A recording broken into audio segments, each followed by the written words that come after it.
Okay, so I've been getting a lot of questions about the mill and the bandsaw and the lathe and the sander, and today I'm going to try to answer some of those questions. This is not a review, just my general thoughts.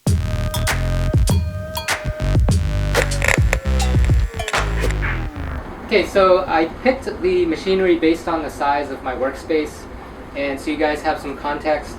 This way it's about 10 feet, and we're looking at 12 feet lengthwise.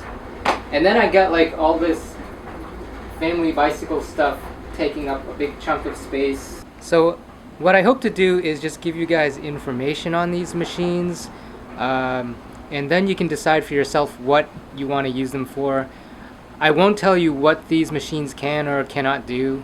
That's really up to you and your imagination. I will sometimes adjust my design to fit in these machines. So for example, if we go over here to the jig, you can see this arm here. I could have made this arm longer, but I didn't because it would, if it was any longer, it would not fit in the mill. So what I really like about these machines is that they're really small, and what I don't like is that they're really small. Alright, first thing we'll look at is the mill. It is a Sieg X2D mini mill.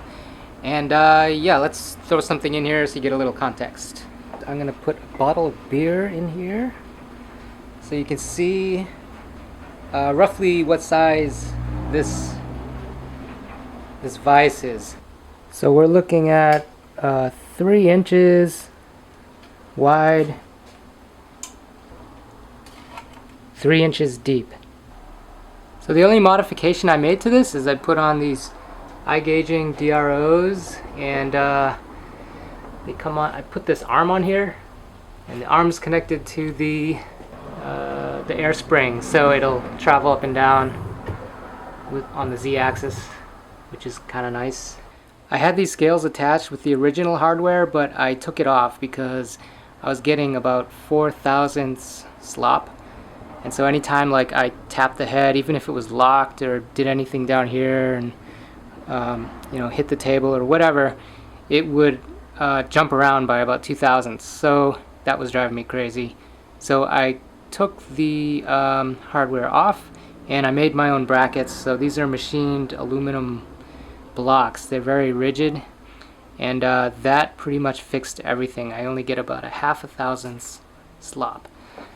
So here's the one, here's the Y scale. And yeah, so I guess the only other thing to kind of take note of is to machine pretty much anything on this, you are gonna need to tighten the Gibbs.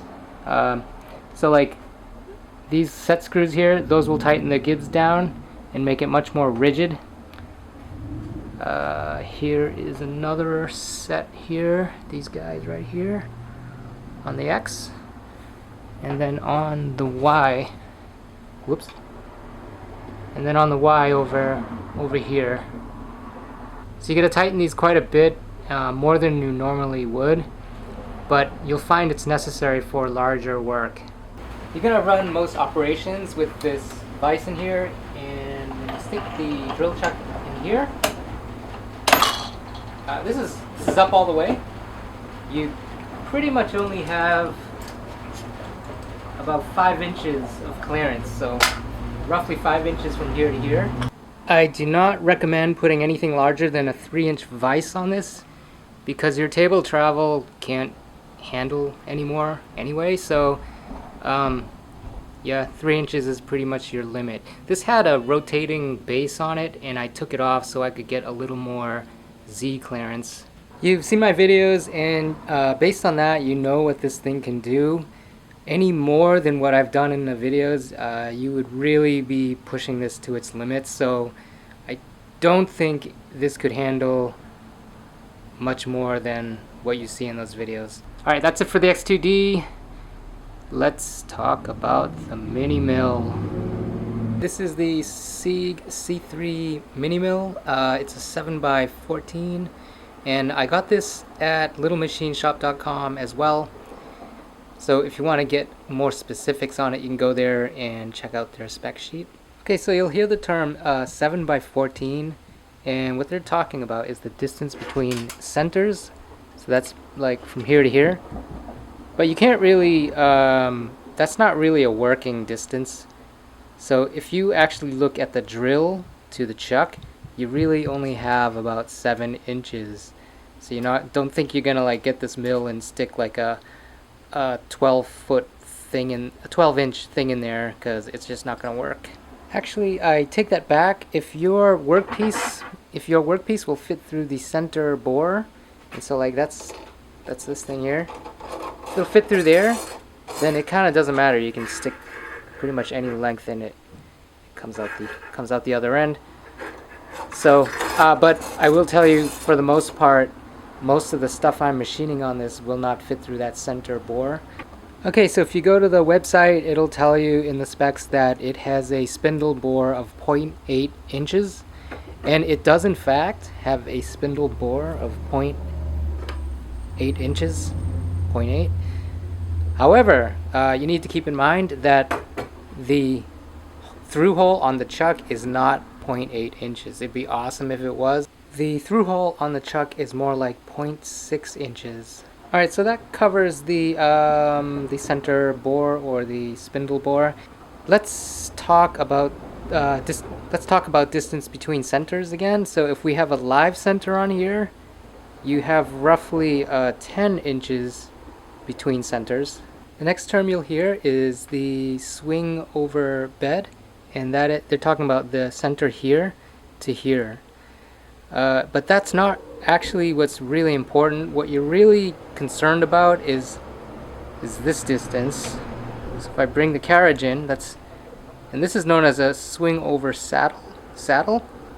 So this is kind of hard to see. Let me come around here. So that workpiece in there, that's roughly a 2-inch diameter workpiece. And if we measure from the tool, so the cross slide is all the way out. So if we measure this, there's only like a 1/2 inch clearance there. So that's just something to keep in mind. This workpiece, that's 2-inch diameter workpiece, that's pretty much the largest thing you're gonna get in here, even though the chuck will hold a larger piece. It doesn't necessarily mean you'll be able to turn that piece. No modifications on this.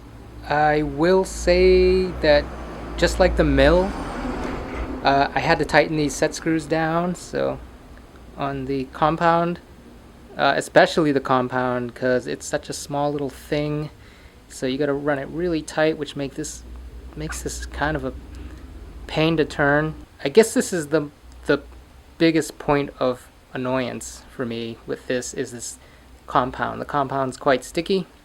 Another thing to note is when I got this thing,